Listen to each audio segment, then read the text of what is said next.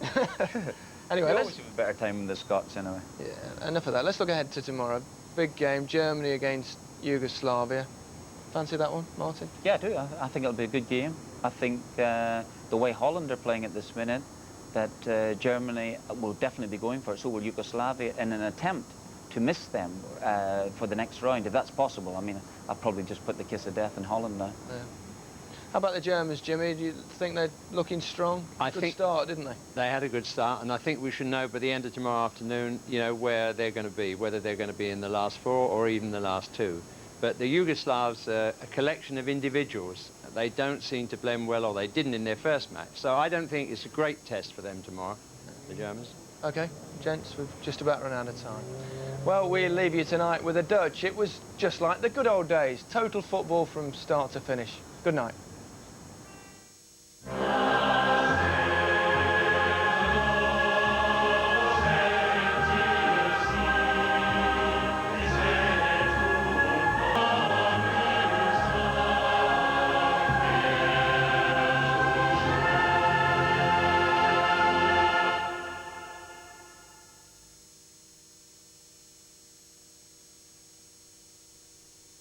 The theme music from the BBC